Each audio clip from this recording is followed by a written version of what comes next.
این نشون نمیده که خواننده‌ای مثل بیتلا پایین رفتن. این نشون میده که خواننده جدید اومدن، سلیقه‌های تازه اومدن و کارهای تازه میدن، فرش میدن و مردم دوستشون دارن. خدا رو شکر همینطور که اول مصاحبه با هم صحبت کردیم، امسال و پارسال از لحاظ توجهی که از مردم گرفتیم، تعداد سیدیایی که فروختیم و تعداد کنسرت‌ها و مهمونی‌های خصوصی که رفتیم، رکورد این 20 سال رو زدیم. پس بیزنس ما هر سال بهتر شده، توجه مردم به کار ما بیشتر شده و خدا رو شکر خیلی ممنونیم از مردم، تشکر میکنیم.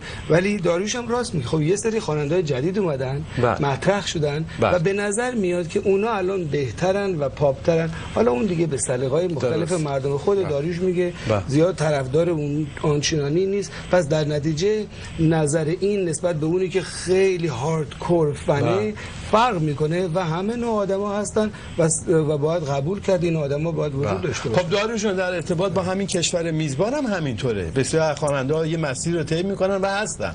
الان خب یه مدتی هر جا شما نگاه میکردین، حالا این سر زبون همه ما ایرانی‌ها هستش، آقای مایکل جکسون هر جا میرفتی هر تلویزیونی که میزدی بود. ولی خب الان به هر حال وقتی هم کاری رو انجام میدیم میشنویم، ولی اون حالت اول رو نداره داریوشا. نه مقایسه بهتر یه ارکستر مثل دیو ماتیوس بند. دیو ماتیوس بند یه زمانی نمبر 1 بود، هنوزم برای کنسرت‌ها نمبر 1 بند تو دنیا. برای شما سر صداشون نمیشه، برای اینکه آلبومشون مثلا مال سال قبل بود، الان یه ارکستر دیگر رو دارن پروموت میکنن، سر صدای این کنسرت رو میشنوی.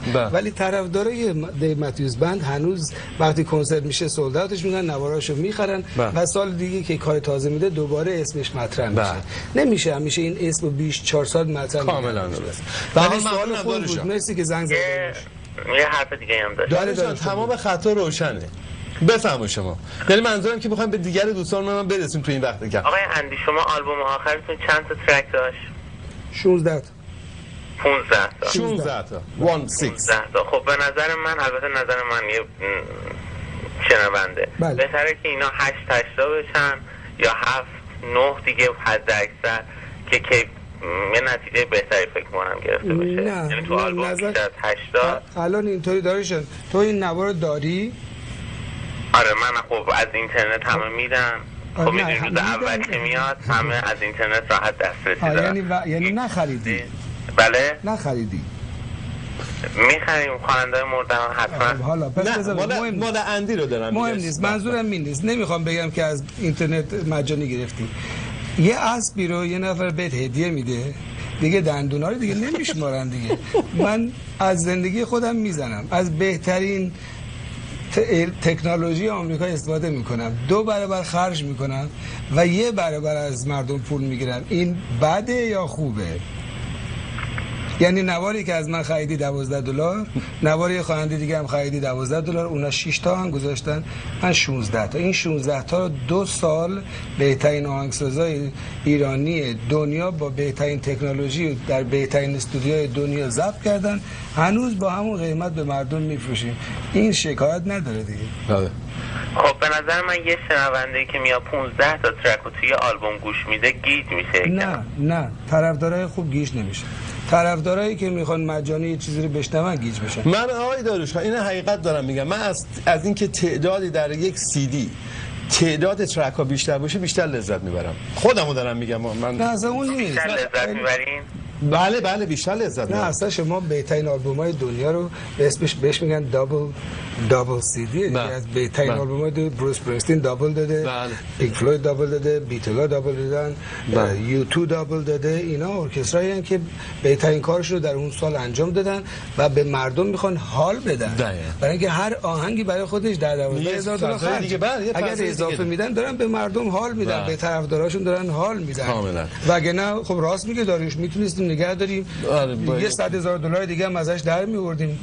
اگه 2 تا آلبوم میدادیم 2 برابر درآمد داشتیم. ما از اون درآمد گذاشتیم که به مردم حال بدیم. مرسی داریوش جان، خیلی ممنون. مرسی داریوش. شما تشکر میکنم به خاطر برنامه خوبه. مرسی آقای داریوش خان عزیز. قربانت.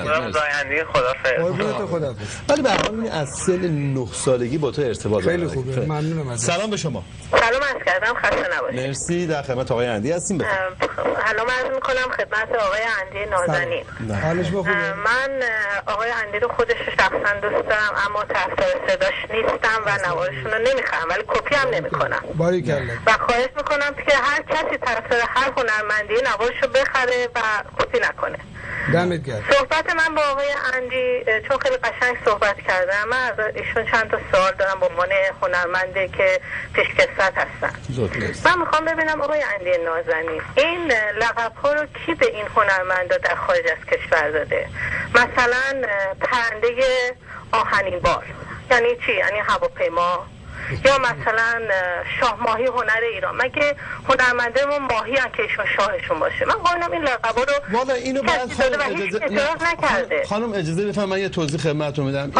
شاه ماهی رو بعد از زنده یاد آقای حمید حجازی صاحب کاباره شکوفه نو یا از آقای محمود قربانی بپرس. این لقب‌ها در ایران متداول بوده. در اینجا هم خب بعضی از دوستان این کارا رو میکردن. ربطی به آقای اندی نداره که به شما نه آقای اندی خیلی قشنگ صحبت کردن.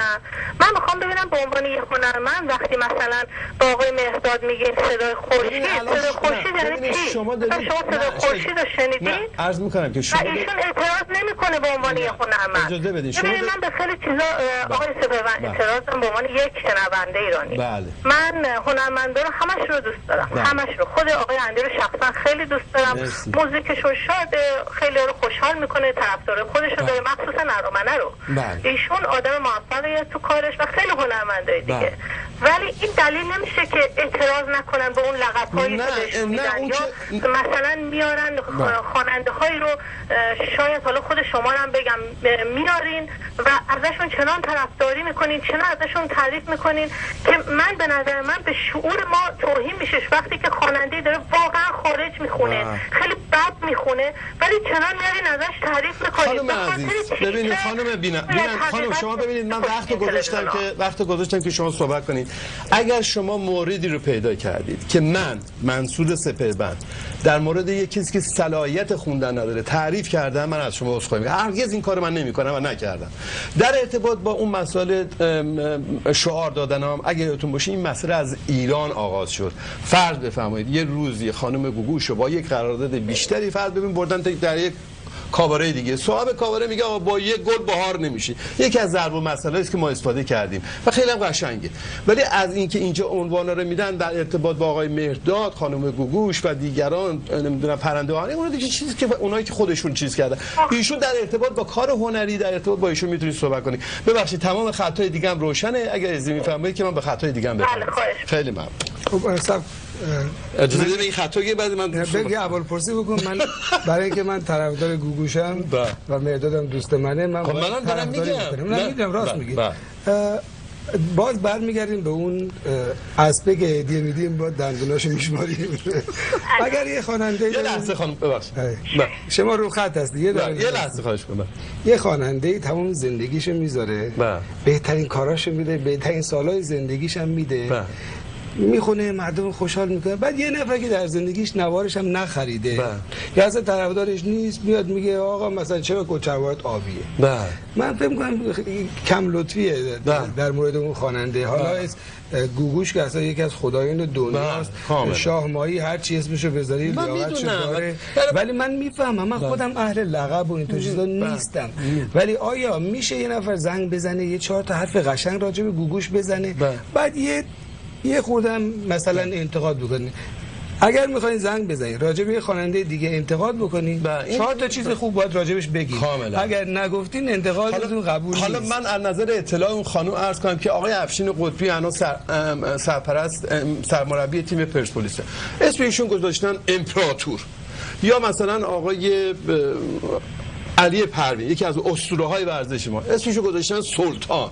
خب دیگه اینا چه با نه نمیگم نیست جناب آقای سلطان اندی، نه من فوتبالیستم دوستش دارم، میگم یه عنوانایی هم هستش که خود دست اندرکاران قشنگ آقا امپراتور، یا امپراتور نمیدونم بخواد به جنگ سرخ برود، یا امپراتور یا همچه هست در بین ما هست و در اینجا هم هست، در این در همه دنیا هست. الان سلام به شما. سلام. حال شما چطوره؟ مرسی ممنون، من خوبم. من صدای تلویزیونمو کم کردم که شما اذیت نشین.